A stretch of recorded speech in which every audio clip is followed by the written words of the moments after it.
Come già ipotizzato qualche giorno fa, sono arrivate puntuali le dimissioni del presidente della Fondazione Agrigento 2025, professor Giacomo Minio, che attraverso una sua nota dichiara: con senso di responsabilità, spirito di servizio verso la mia collettività, ho accettato la carica onorifica di presidente della Fondazione Agrigento 2025 per realizzare insieme al territorio un grande sogno tra arte, economia, bellezza e integrazione, profondendo l'esperienza maturata, una sfida epocale.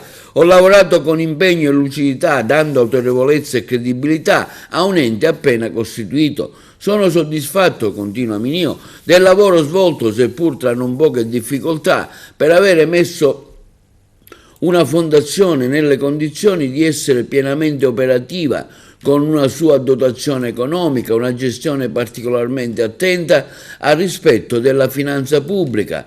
Queste sfide affrontate con razionalità e forte motivazione sentimentale.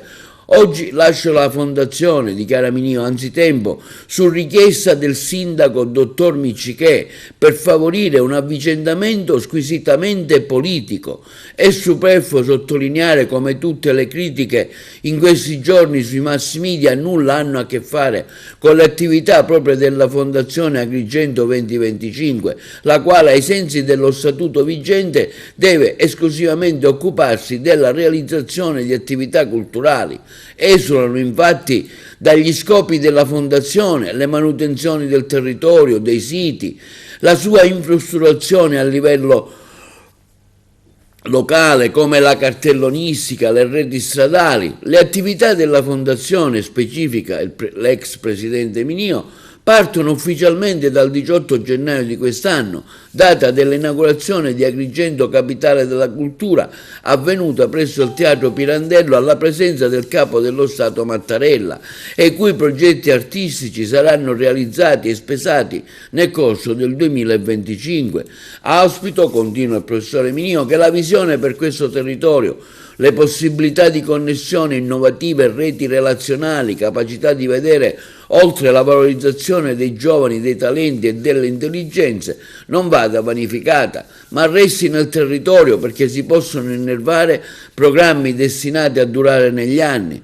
Desidero porgere, afferma Minio, ai sensi del mio vivo apprezzamento al signor Ministro Giulia, al Prefetto Caccamo, al suo impareggiabile ufficio, a Sua Eccellenza l'Arcivescovo Damiano, con il quale stavamo lavorando all'incontro tra le religioni abramitiche e a una possibile visita del Santo Padre in Agrigento.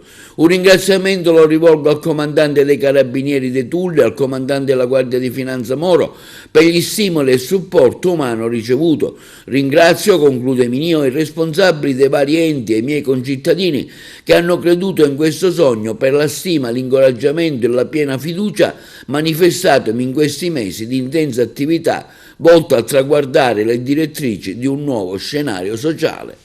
Con grande veramente apprezzamento la ringraziamo di cuore per essere qui. Grazie Presidente, grazie a noi tutti. Forti del nostro passato, orgogliosi del nostro passato, ma anche con grande senso di responsabilità, oggi la Fondazione inizia le attività proprie del 2025. Un anno che sarà carico di cultura, sarà carico di effervescenza, ma sarà anche un anno di riflessione e di ascolto. Agrigento è una città un po' diversa dalle capitali della cultura che ci hanno preceduto, per due ordini di motivi.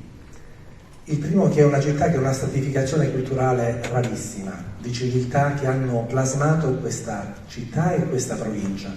I 43 campanili della nostra collettività sono ricchissimi di storia, di una bellezza senza confini, che hanno veramente ispirato poeti, intellettuali ed attori.